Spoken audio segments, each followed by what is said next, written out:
Gotta quickly adjust. They match up Monstowski's. Come in, Igor.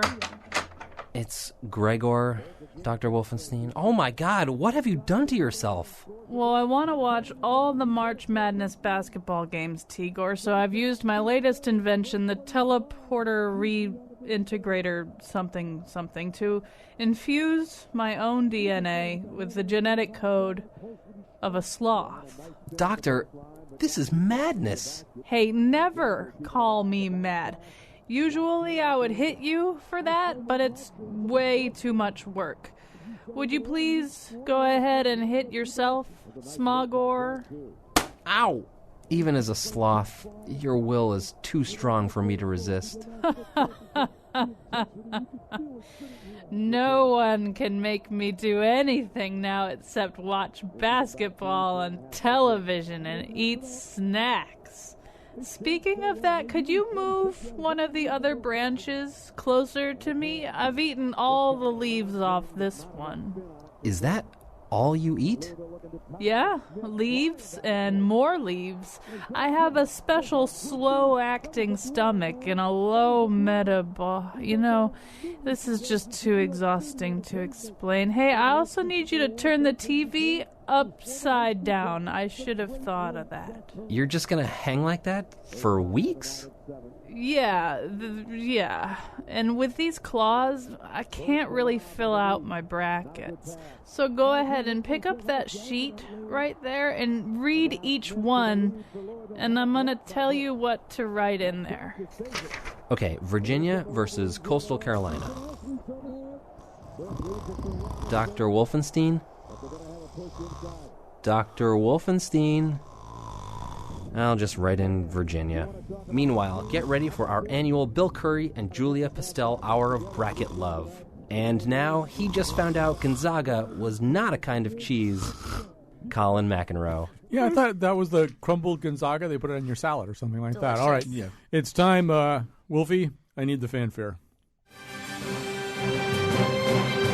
Ladies and gentlemen, welcome to the 4th or possibly 5th annual Bill and Julia Hour of March Madness Bracket Love, featuring Julia Pastel, Director of Writing Programs at the Mark Twain House, Bill Curry, founder of CT Improv, Bill Curry, a political analyst and former advisor in the Clinton White House, sports writer Will Leach, John Gallagher, head coach of the Hartford Hawks basketball team, and Bran Stilley, vice president for enrollment at Wofford College.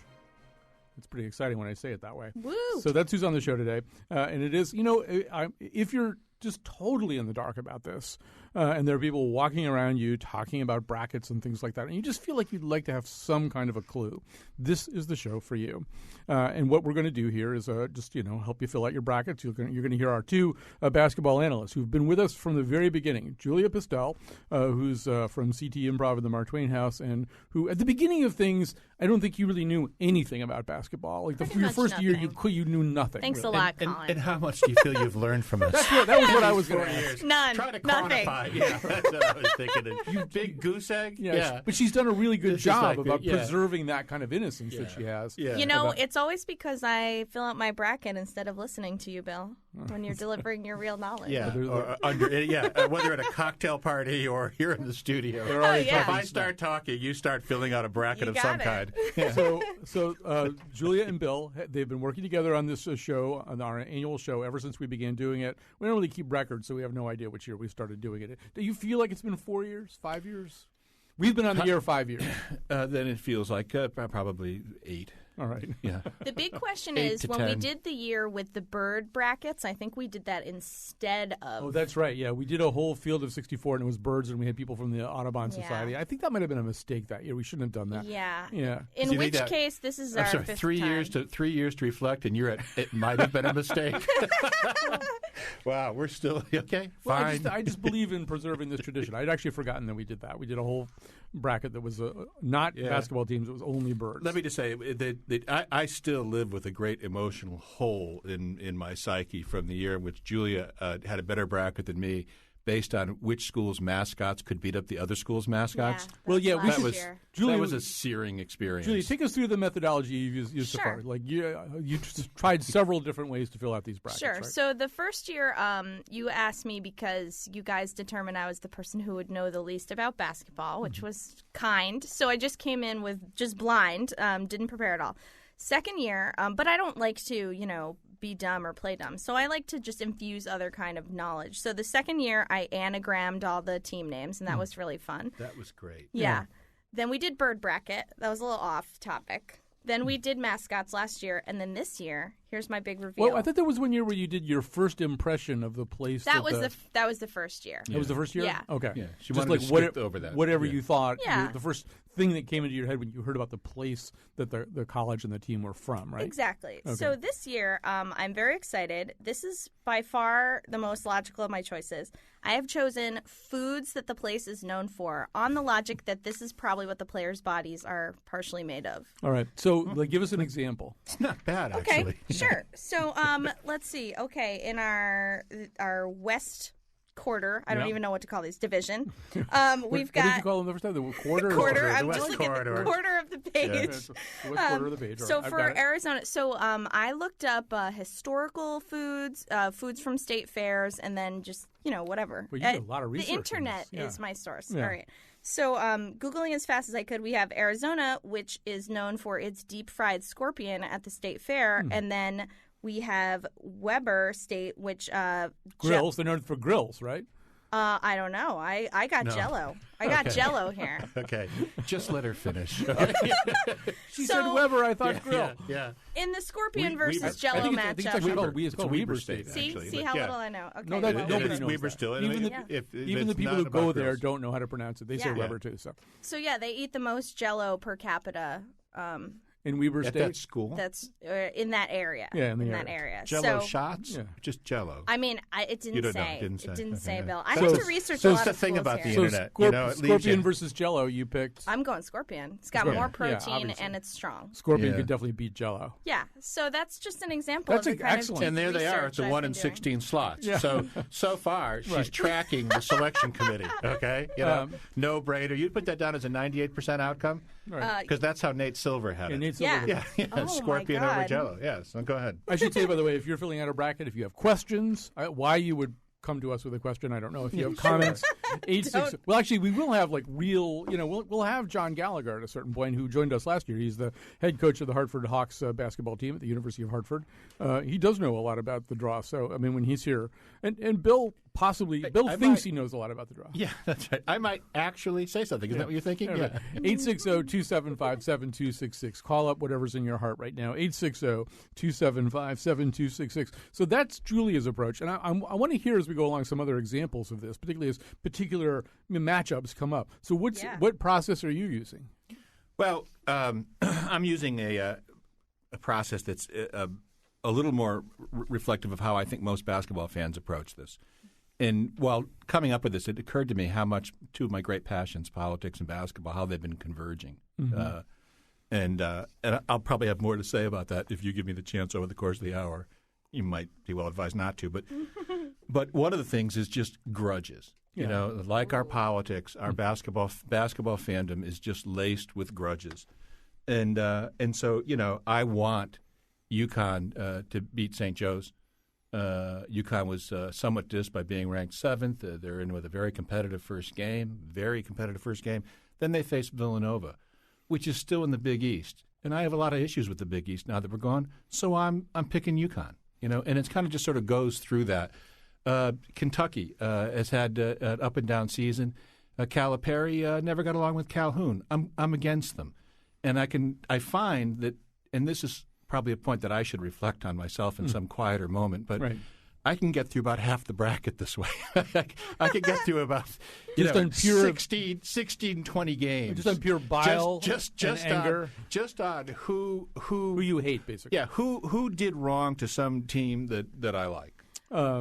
So there are a lot of new wrinkles this year, including, Julia, if your food model turns out right and you remember to register and enter, and I don't think the deadline has come up yet, you could win $1 billion from Warren Buffett. Do you know about this? Is that true? No, Yeah. I didn't. Yeah. Warren Buffett has I set would up have this done a lot more challenge. research. But here's the problem. You have to pick every single game correctly. You can't just pick the final four. You can't. You have to correctly predict the outcome of every single one of these games, starting with the original field of 64. I think you don't have to pick the 2 play-in games somehow or other. I don't know how he works around that, but you don't have to. So yeah, $1 billion. And so we're hearing these astronomical odds against anybody doing this. But Bill, I know you think that it can be done. I'm already spending the money. Frankly, I feel that confident in my own brackets, based on the analysis I just laid out. But actually, I do. I don't trust it, and I know that Nate Silver and every mathematician in the world, and it's something. There's a limit to probability, to what probability theory can have right, and there is a degree to which the expertise of an analyst brings those numbers down. Now, what does it bring it down to? I think it brings it down. My guess is that it brings it down to something like normal lottery range. The Buffett and Quicken say it's 1 in 1 quadrillion. I think Nate Silver had it at 1 in 165 billion that someone could guess all 64 of these matches right, and that's counterintuitive to me. Yeah, and there's so much of a human element. I mean, who knows what any of these players are going to do? So, it's not a pure mathematical experience. Well, Julia, using your method, I want to let's pick sort of a closer matchup. For example, we're told that that a 12-5 matchup is the typical upset. So that would, like for example, in the South Quarter, as you call it, it would be Stephen F. Austin versus VCU, or pick something like that. Anyway, pick something like this. Give us a close matchup, and then use the food regression. Sure. So with SF Austin, they're at a state fair near there. They serve fried Nutella, which is delicious, of course. And at VCU, in Virginia, they're known for Brunswick stew, which had squirrel in it. It's a historical meal. So I chose, although it's really tempting to go with fried Nutella, that just seems more like a fad item, whereas Brunswick stew has lasted 400 years. So I'm going to assume they have more stamina. And, I'm a history geek. With squirrel in it, though? Yeah, it has. Yeah, with squirrel in it. I think the chance of Julia being right is about 1 in a quadrillion. I think Buffett was picturing you. Yeah. I'm just saying that if Julia, me, and Nate Silver, Nate Silver's chance of getting this right is so many times greater. I like Julia's chances. And if the players are eating squirrel Brunswick stew, provided they don't eat the squirrel brains, which is very dangerous to do, but it could make them scamper better and leap. Squirrels are very agile. Absolutely. Well, okay, let me ask you, Colin, what would you choose between North Carolina and their emu tacos and Providence's Johnny Cakes? I mean, that's really tough. No, I think emu tacos, because emus are nasty. They will drill your butt. There you go. Yeah, they are hard to catch. They are nasty. They are miserable creatures who hate everybody. I selected similarly. Yeah. Although this isn't what food you hunt. Yeah. Okay. Can you really get emu consume. tacos? Tacos in North Carolina, you can get emu tacos? You can, says the internet. All right. So it's absolutely true. All right. So we do welcome your phone calls, your questions. We consider it unlikely that you will do anything like calling us, but 860-275-7266. We're live here in the afternoon. We want to help you with your bracket. 860-275-7266. We did talk to Will Leach. Will Leach is a very famous sports writer. I think when you hear this, I had to speak to him in an undisclosed hotel room because, as many of you know, this is a time, one of the things that happens at this time of year is that men who want to watch the games and don't want to be disturbed and don't want anybody asking them to do anything actually do, we are told, schedule vasectomies. And so that way, at least for the first weekend, nobody can bother them. And actually, it is true that vasectomy clinics now offer special vasectomy things, get it on the Wednesday and then rest on Thursday and Friday. So Thus the phrase March Madness. Right, exactly. Yeah. So Will is holed up somewhere, I think, applying ice to himself, and we talked to him. I talked to him a couple days ago. Joining us now is Will Leach. He was the founder of Deadspin. He's a columnist for New York Magazine. Also, Sports on Earth, the Will Leach Experience, the Will Leach line of sheets, towels, and pillowcases at JCPenney. So the delicate balance I think that we strike if we're trying to watch the NCAAs and sort of parse out our own feelings about them is what we really want, I think, is to see some teams that are not heartless proto-capitalist machines, that are designed to produce great basketball results sneak in there, right? We want the Cinderella team, the team that isn't like that isn't a big factory, to win once in a while. But how likely are we to ever get those? Well, it's interesting because we tend to like it theoretically, but then the two lowest NCAA championship games of the lowest rated championship games of the last 10 years were the two involving Butler, which the ultimate kind of underdog. I think we like it in the micro, but maybe not in the macro. But certainly, yeah, that is the joy of the tournament in a lot of ways. And what's strange is, I think one of the reasons that the tournament is actually like becoming even more of a thing than it's always been. The game of college basketball itself has a lot more parity than it used to. You're seeing a lot of the top talent leaving earlier and maybe being more raw players when they're in college than they would have been in the past. So giving some of those those teams without the big stars that maybe have played together for a longer time a little bit more of an advantage. Also, three-point shooting is a much larger part of the game, and that increases the possibility that one team that is not as talented gets hot while the other one struggles. So to me, one of the fun parts about college basketball is, sure, it's very clear that Duke is always going to be good, Kentucky's always going to be good, but the difference between the top and the middle, and more accurately, the big schools and the smaller schools, the gap has tightened a lot in the last 10 years. And I think it makes for the tournament to be that much more exciting. For years, over the last 25 years, there were only, I think, 4 times where a 15 seed beat a 2 seed. That's now happened 3 times in the last 2 years. Eventually, I think someday a 16 seed is going to be the 1 seed, and I think we will really reach a true peak parity. Well, for a lot of people who just aren't imbued with this, who haven't gone to school on this, have not studied, but want to follow the tournament because everybody at the office is talking about it, a lot of times it's the little side trips, right? The little things that you as a writer and you actually as an editor have helped people learn to enjoy. Like one of the things that it seems to be fascinating a lot of people this year is Woo Shock, who's the mascot for the Wichita State team, which is, of course, the undefeated team going into the tournament. It's these little things that, we should explain. Woo Shock is part of a whole kind of generation of nightmarishly weird-looking mascots, right? Yeah, my favorite this year is he's an ongoing one, is the Tulsa Golden Hurricane. Mm-hmm. Of course, it is impossible to personify a hurricane, so they just make him a tornado, which I kind of appreciate.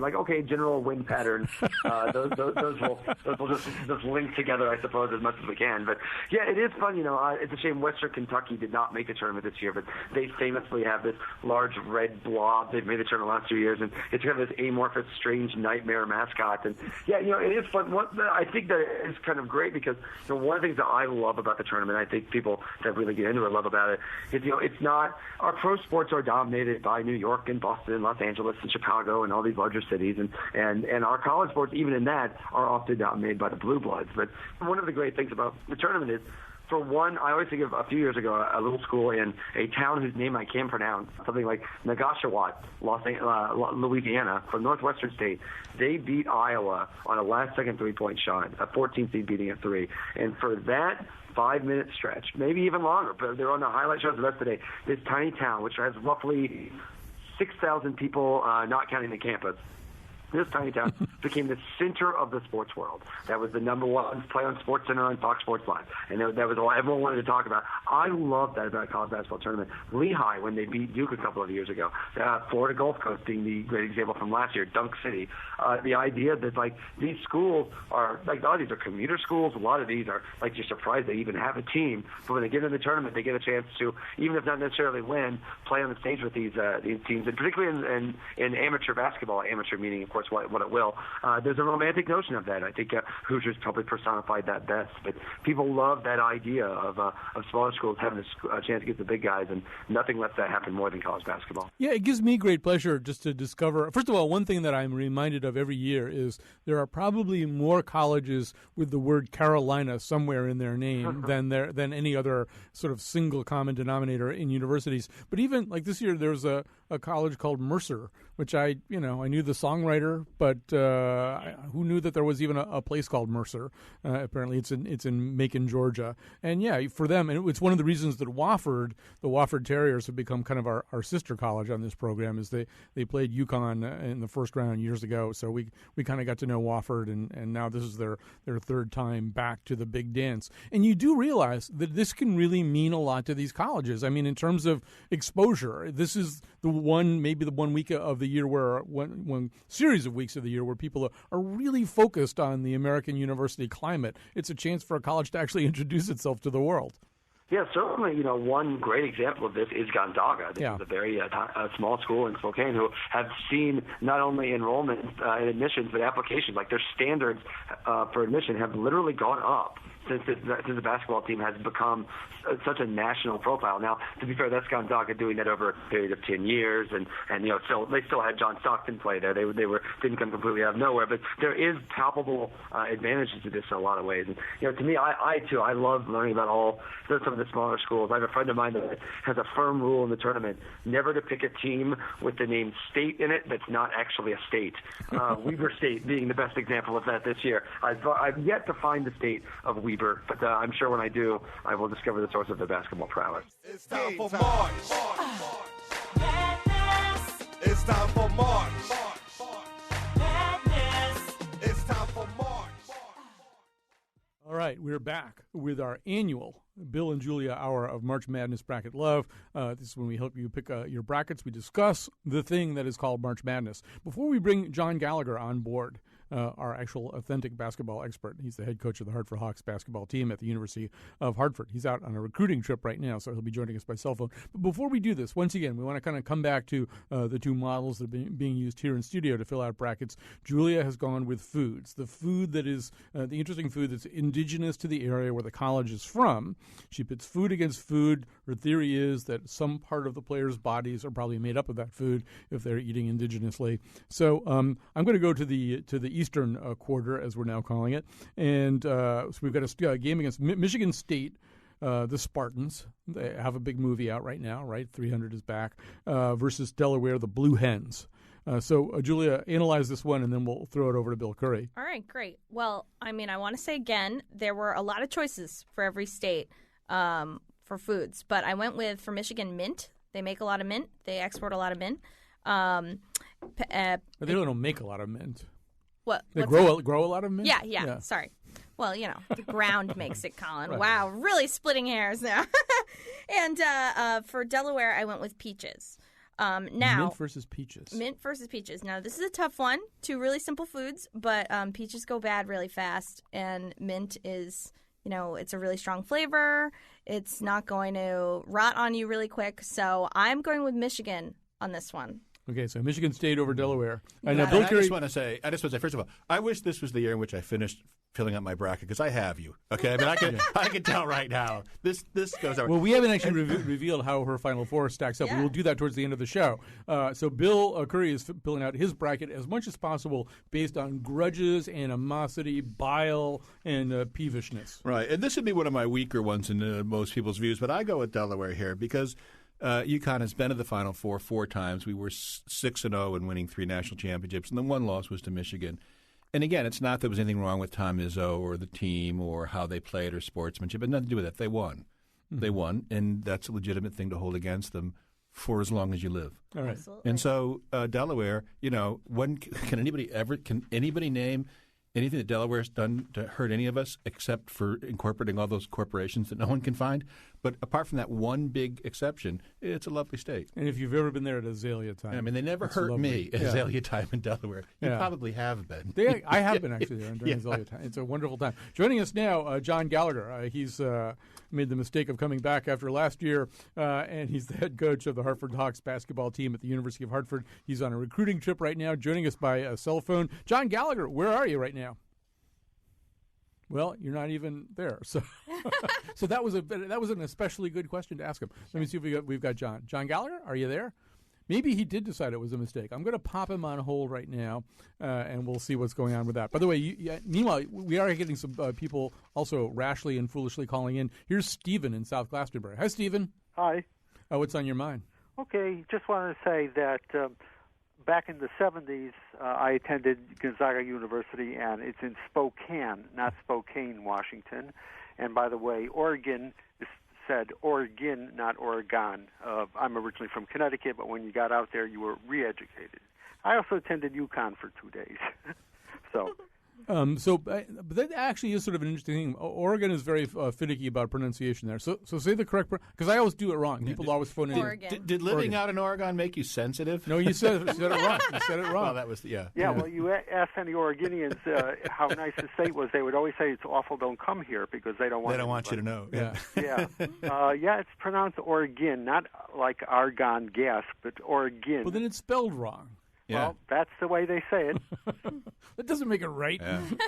Yes, and it's Spokane, not Spokane. Correct. All right. Both of which were very difficult for me as an Easterner to learn. Was in Gonzaga? Nobody really talked about the Gonzaga basketball program in the 1970s. I assume. No, the school was primarily into baseball at that time and did very, very well. It's what's interesting is I went to University of Chicago undergraduate, and we had gotten out, and Spokane, Washington, and Gonzaga had also gotten out of football back in the 20s. University of Chicago got out of it under Amos Alonzo Stogg, who was a very famous coach, and then they did the first nuclear chain reaction underneath the football stadium, and then convinced the government to tear it down because they didn't want it anymore, and they told the government it was radioactive. It was during a game. Yeah. All right, so and then they sort of replaced all that with economics. All right, we're going to go. I think we've got John Gallagher back here. What did you want to say something? John Gallagher, you're on the road right now, right? Oh, hold on. Now it's my fault. Now I'm not potting him out. There we go. John Gallagher, the coach of the Hartford Hawks, is joining us right now. He's on a recruiting trip. So, John Gallagher, where in the United States are you, or would you prefer not to reveal that? I'm in the middle of New Jersey, and just saw a recruit, and then I'm heading down to the Pennsylvania State playoff games tonight. So it's been a busy time of year for us, but the NCAA tournament, I like your how you pick games on what food or mint. I like that, the mint versus the peaches. That's very interesting. All right. So I know one thing you do want to talk about is just the selection process, right? These teams, by the time we get these brackets, these teams have been slotted into different places. For people who are NPR listeners and don't follow this, I mean, it is sort of important what seed you get. You get an easier draw, at least initially, if you're a higher seed. And there were some big surprises for you, right? Just the two shockers, actually. One was the Michigan State being a 4. They're one of the best 8 teams in the country. And then Louisville being a 4. Just really unfortunate for Manhattan and Delaware, in my opinion. Both of those teams, they could win the national championship.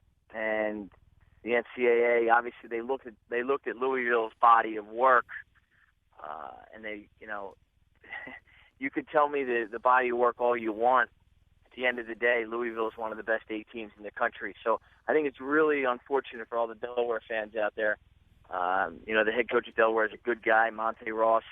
He was the assistant coach when I played at St. Joe's. So I thought that was really unfortunate. And then Manhattan, out of the MAC conference, they've had a great year, and then they get Louisville. I just think it's really unfortunate. Well, the other thing. Also, go ahead. Coach, with the St. Joe's UConn game coming up, I think both those teams got somewhat dissed, and it's to UConn's disadvantage to some degree, which in the AP and coaches polls would have been a 5 seed if you'd gone by that, and I think St. Joe's is better, and so UConn's I think facing a pretty tough game against a very, very competitive component, whereas they might have had an easier go. Do you agree with that? I and do you have an totally opinion? agree. And do you have an opinion as to why? I vote on the coaches poll too, so it's really interesting. I was shocked that UConn was a 7. I thought they were, a 5 or 6 at worst. And St. Joe's, I had them in the 8, the 7 or 8 seed. Yeah. So it's really 2 teams that are really playing, I think, pretty good basketball. And St. Joe's is on a roll right now, and I think UConn. The job Kevin Ollie's done in the 2 years is just magnificent. I mean, just unbelievable job he's done. So I think that could be one of the better games in the NCAA tournament. Well, just to sort of stay with that notion, too, obviously UConn is now in the American Athletic Conference, and it is possible, I think, that the conference itself is not enjoying perhaps the kind of respect that other conferences do. Many people are saying that Southern Methodist University is probably the highest-ranked, best team not to make it into the conference, not to make it into the field of 64 or 66 at all, also part of this conference that was a little flung together from pieces of other conferences during the big shakeup, right? I think the conference itself didn't get the respect that it deserved from top to bottom. I thought it was a better conference. I'm a huge Fran Dunphy Temple fan. I think them being a little down this year hurt the conference normally. And next year, Temple will be a top 25 team. They have three high, top 100 players sitting out. So I thought that hurt them. I think SMU overall should have got in. We could argue Tennessee. You could argue Iowa. You could argue. I thought SMU should have gotten in because the two of their three losses in the last three games, one was to Louisville, and the other one was to Memphis, and they had Louisville beat. And I just think, you're taking a team out that has had, I think they've had 5 top 50 wins. That's a large number of wins. And I know people are going to say, well, they got to go play people out of conference. When you're building a program like Coach Brown is, he still beat 5 top 50 teams. I mean, I still think he deserves to get into the NCAA tournament. And I still think the SEC is still a weaker conference than from top to bottom than the American Athletic Conference. And you could argue there's some very bad teams in the SEC. So I thought SMU was the one team that has a gripe. Coach. Well, yeah, let's just. I want to go over to Julia for a second because John Gallagher has mentioned this the Manhattan versus Louisville matchup. He feels that Louisville is way too low a seed, and that obviously puts Manhattan at a considerable disadvantage. So, running your eye over to the Midwest quarter, give us a sense food-wise how that one shakes out. Well, I mean, how on earth are bagels going to stand up to bourbon? I mean, really, it's true. It's true, but if there's anywhere that can do it, a Manhattan bagel can do it. So I have selected them to move forward because players playing mostly on bourbon is not going to work out. But, yeah, I agree. It's totally unfair. Also totally unfair, UConn and St. Joe's, as you mentioned. Now, obviously, Connecticut is the home of the hamburger, so that's obviously not a 7-seed food, of course. That should be much higher. So what did you give? What is St. Joseph's? What's their food? Philly cheesesteak. Ah. So hamburger versus cheesesteak. That's a good matchup. That's a toss-up right there. Just as you guys are saying, with real basketball knowledge, that's a tough matchup. This is uncanny. Yeah, it is incredible. But I really think the burgers are gonna take that round. I want to say, take that. I'd have to argue against that. Yeah. So you played for St. Joe's, right? Well, I also eat. Anytime I take a long trip and I come home to Philly, in my hometown, I get a cheesesteak with fried onions. So, I mean, the first thing we get. Well, going back to Manhattan versus Louisville, one of the things that I did for this was I did some musical analyses of some of these games. So, Wolfie, do we have the Manhattan? Okay, so we'll start with the Louisville song. This is Louisville, the song Louisville by Dwight Yoakam.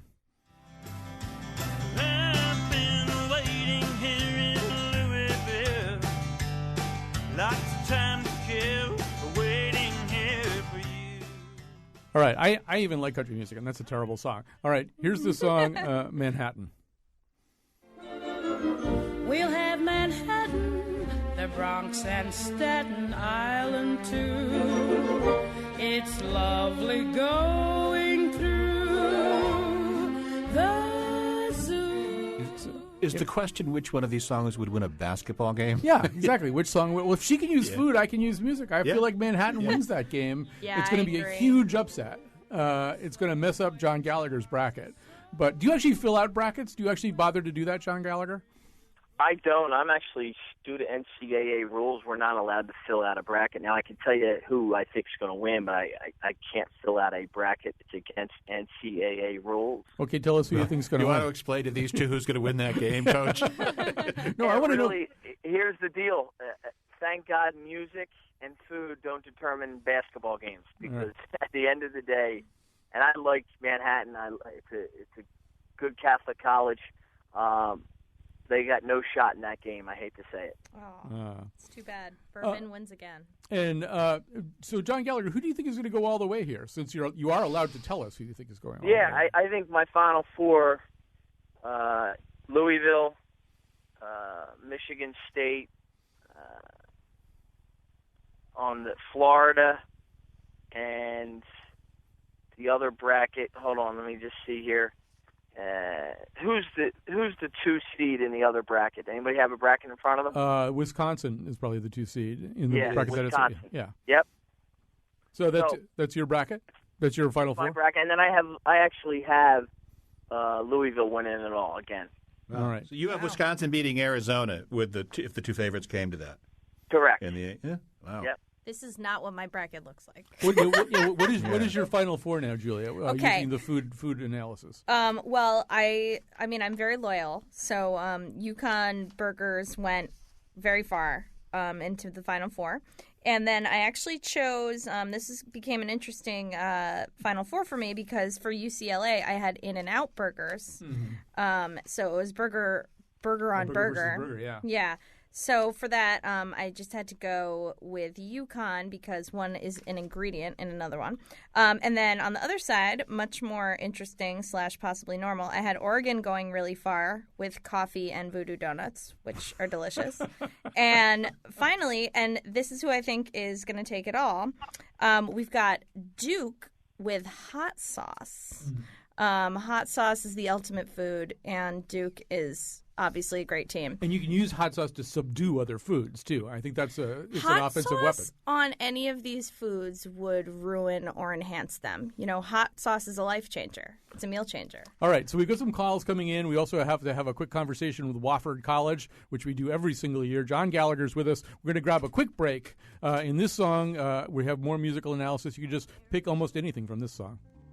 Peaches come from Georgia, and lobsters come from Maine.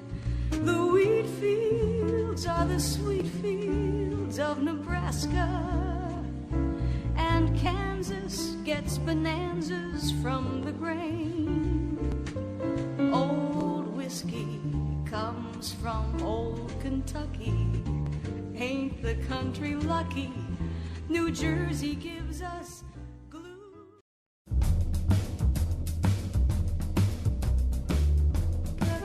Here's a possible first-round upset: House of Lannister versus Crimea. Take Crimea and the points. Today's show was produced by Betsy Kaplan and me. Our intern is Jane Ashley. The part of Bill Curry was played by, wait for it, never mind. Greg Hill appeared in our intro and tweets for us at WNPR Colin. Katie Tolarski is our executive producer. For show pages, articles, and photos of the Faith Middleton Show mascot Hoppy, the braised rabbit served with smoked dates and toast points, go to WNPR.org, our awesome website. On tomorrow's show, Martin Hayes, the world's most creative Irish fiddler, comes to our studio. And now, back to Colin. All right, we got a lot of things to do here in studio. Bill Curry, Julia Pistel with their brackets, and also joining us in just a second, Brad Stilley. Brand Stilley. He's the vice president for enrollment at Wofford, our sister college here. We've also got Dan from Cromwell on the line with a comment about the Warren Buffett billion-dollar payoff. John Gallagher's here with us. He's the head coach of the Hartford Hawks basketball team at the University of Hartford. You know, John, you just heard some talk about mascots, and I am a little bit obsessed with some of the creatures that kind of appear on the court and hop around in costumes. You obviously play a lot of these teams. You see a lot of these mascots. Do you have like do you have like a top 4 or anything like that? Top 4 mascots. I have the top mascot, which is the St. Joe's Hawk, because he has to flap the whole game and he cannot stop flapping. Really? Is that really true? Is that a rule? Wow. Is that legal? He gets a full scholarship. He travels with the team. He's treated like a player. He eats the pregame meal. It's a sacred thing within the school. It's a tryout and every year it's a tryout, I'd say, between as low as 10, as much as 30 to try out. You have to write a letter what it means to be a Hawk. Have they destroyed the videos of these tryouts? It's like halfway between cheerleading and enhanced interrogation. That's amazing. So you have to get the rule is you lose your scholarship if you stop flapping during the games. Well, Matt, they'll take the scholarship and you're done. You have to first off, when you get done the game and you go in the locker room and you take a knee, because it's a Catholic college, you take a knee and you get a moment of silence. The Coach Martelli does, and the Hawk then takes his hat off. He's drenched more than the players. That's how much he sweat. Yeah, I mean it is an exhaust of. I couldn't do it. I mean, he has to be in great shape. If he were a real Hawk, someone would stop this. Right. They wouldn't let you couldn't PETA would come in if it were an actual Hawk. You couldn't treat and a put an end to this. But no soaring. He can't just soar for a minute. But a college student, can't glide. Can't glide. Let him flap. All right. So that probably is the best mascot. Yeah. And I'll tell you right now, the best is we played at Rhode Island when I was might have been a junior. And they put a tube over his head to try to get him to stop flapping, and the mask came off, and he still flapped as he tried to fight the guy in the stands. It was one of the funny. It was on ESPN. It was one of the funniest things. Oh, that's a great country. Do you know what he's doing now? He's making a lot of money, that guy. Yeah. John Gallagher, so great to talk to you. Next year, of course, you're going to be in the field of 64. Don't forget us, though. We want to have this phone call as you're getting ready to go to one of these regionals. And the trivia question about Wofford? Yep. Who's the PGA Tour golfer that's on tour right now that went to Wofford? Ooh, I did research into Wofford, but I don't know the answer. What's the answer? I golfed with him, one of the greatest guys in the world, Will McGirt. Will McGirt. All right. Well, listen, thanks so much for joining us, John Gallagher. Always great to talk to you every year about the field of 64. Since we're on the subject of Wofford, let's have a quick conversation here.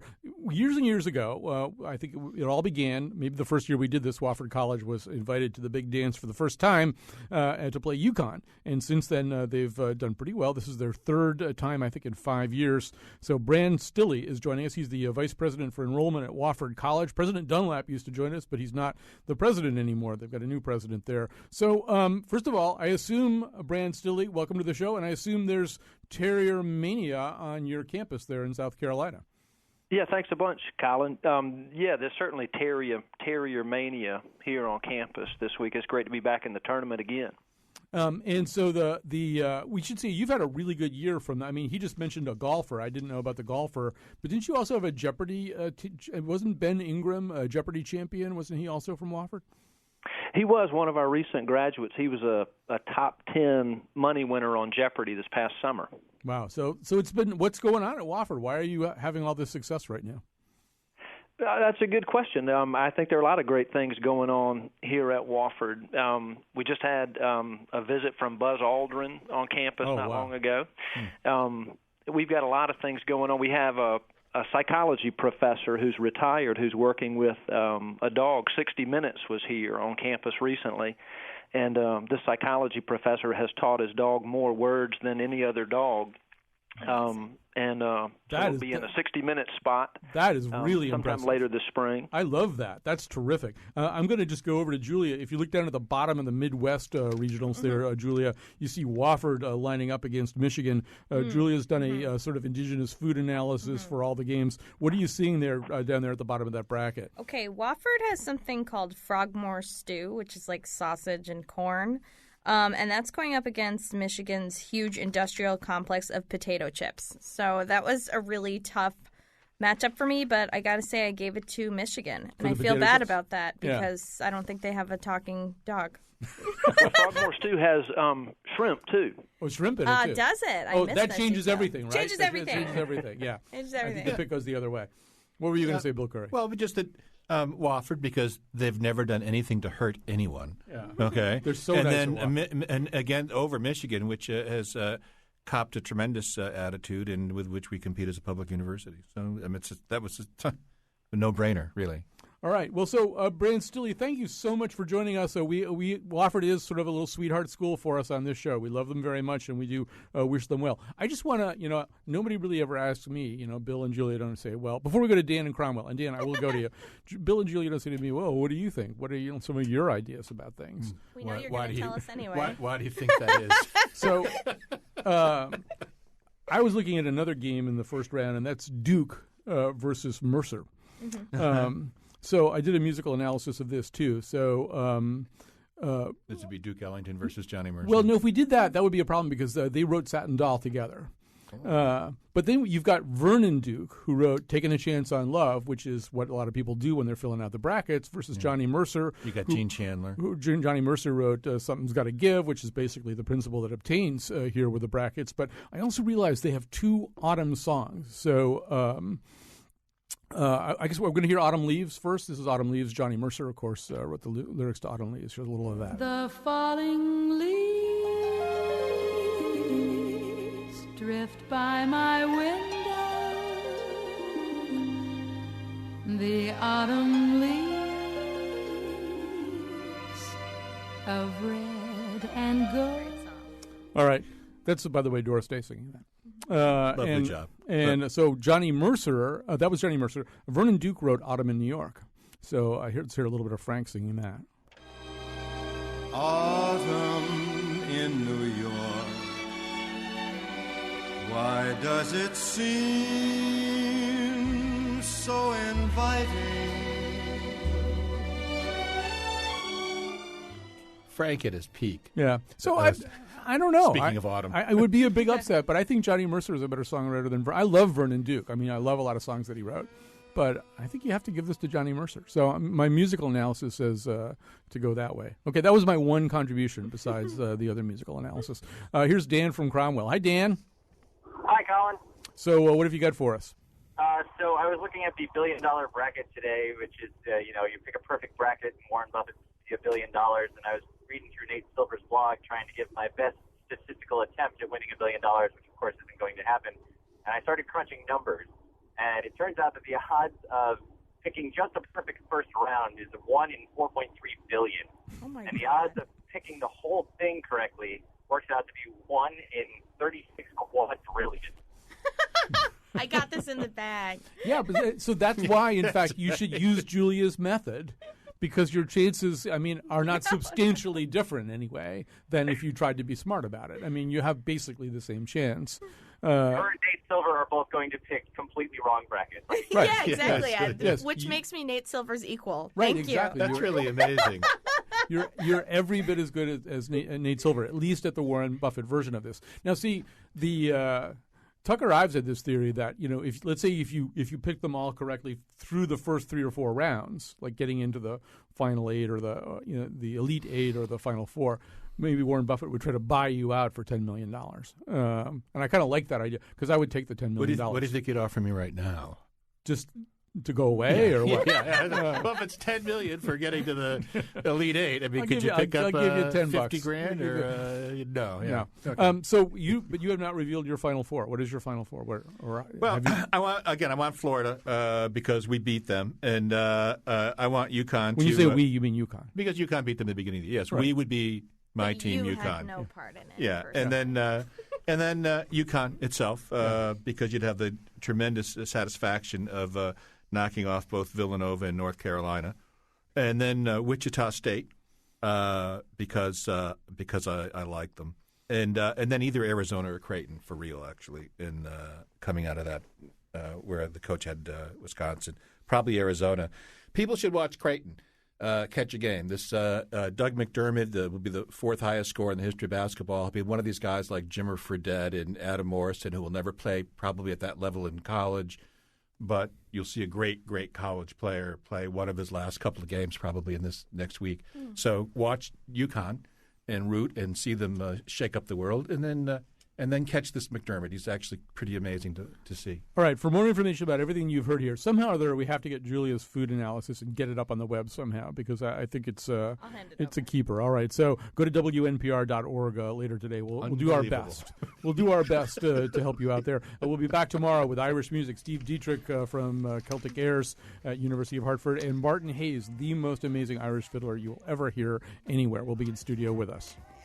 Excited for this. Welcome to the March Madness. Everybody's excited for this. Welcome to the March Madness. Everybody's excited for this. Welcome to the March Madness. Everybody's excited for this. Welcome to the March Madness. Everybody's excited for this. Welcome to the March Madness. I'm Kyone Wolf, and I've picked out Tilda, Wilhelm, Gerda, Otto, Bjorn, Johan, and Annika for my Swede 16. Go, fightin' Hoopla Hopens!